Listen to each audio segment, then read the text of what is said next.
Hello and welcome. My name is Philip Ramos, and thank you so much for joining us here on the Strengths Studio.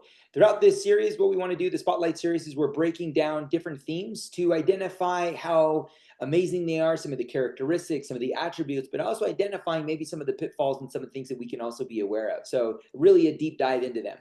So let's go ahead and start today. We're going to be focusing on focus. We're going to be taking a look at focus today. So a couple different characteristics, things that we want to do as we break into this. Now, we want to identify first and foremost that this particular theme, okay, falls inside of the executing domain, right? So this is all about how we get things done. So focus, number one of the things that it is, it's intensely single-minded, meaning it's right, it's driven, it's focused, it's engaged. And so that's one of the things that you want to identify when you're doing something, when you're engaged in something. Is that the way you feel about that thing? Is that the awareness that you're bringing to it? And again, on the flip side of that, where it can hinder us or where it can be in the basement, is that maybe we're too focused, right? We're too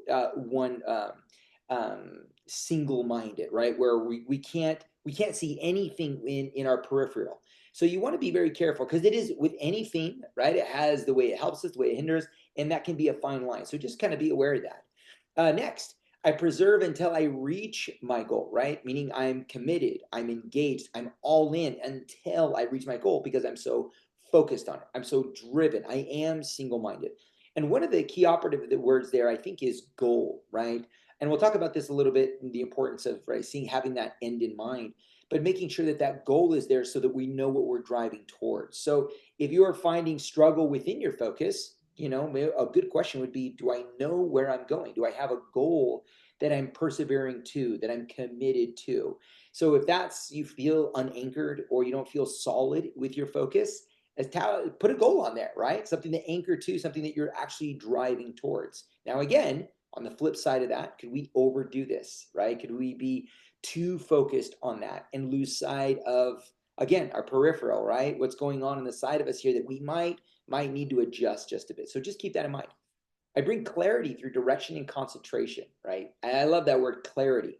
As we are focused, right, we bring that clarification is going to be key. It's going to make us sure that we're focused on the right thing, right? That we're not being, squirrels, tangents. And we'll talk about that in just a minute, of course. But we want to make sure that there is that clarity, specifics, details, right? So if you have focus and you're really looking to strengthen it, maximize it, right? Identify some of the details, identify some of the clarifications, get clear if you are unclear. If you're asking, if you can ask yourself, the question, am I clear? And you're wondering if you are, if you're not 100% know that you are, maybe there's a little bit of clarification you need there in order to get more focused, right? Now, through that direction, through that concentration, again, we want to make sure that we are aware of everything that's going on, okay? I need a goal to establish priorities. So again, I love that we're using the word goal there. So it's that anchor piece. It's that piece that can keep us tethered as we're moving forward because it establishes clarity and also establishes priorities.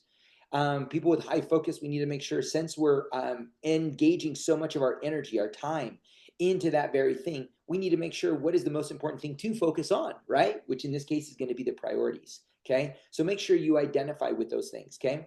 I hate misdirected tangents, and we could, squirrels, ideas of the month, right? Shiny objects. These are great examples of tangents and things that don't actually take us towards our goal because they are just shiny, right? They are just cool. They are just squirrels. So this again, going back to the goal, going back to the end in mind, the destination, allows us to identify, is this a tangent? Is this a shiny object? Is this a squirrel? Or is this something that I can add to keep me focused in my priority? So really just kind of always ask yourself throughout this process, ask good questions. Is this taking you away from what you're trying to accomplish, or does this add clarity to what you're doing, right? And that way you kind of know where you're at with it, okay? I love to begin with the end in mind. And I think we've talked about this. You can see this. This is a reoccurring theme, throughout this conversation of the goal, having the end in mind, having that, that focus, that anchor point, if you will, so that you know exactly where you're going.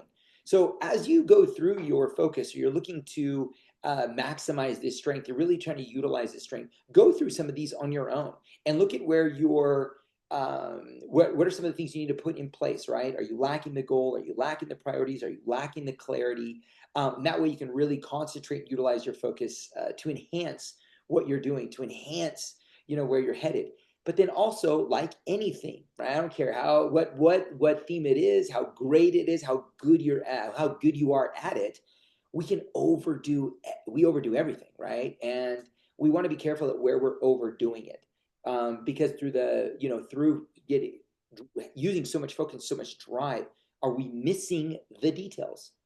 Is there things we are unclear on, and we're focused for the sake of being focused, right? So there's a lot of things that we can ask ourselves, kind of check in, right? Do some good check-ins of making sure we have the things that we need, great questions being asked throughout the process. All right.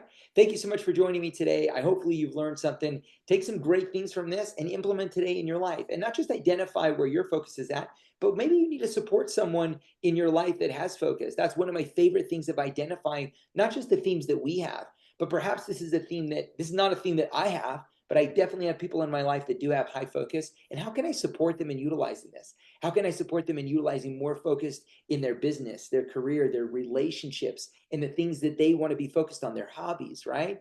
So hopefully you've learned some great things here, and come back and join us again for the next spotlight. Have a wonderful day, and we will see you later. Bye-bye.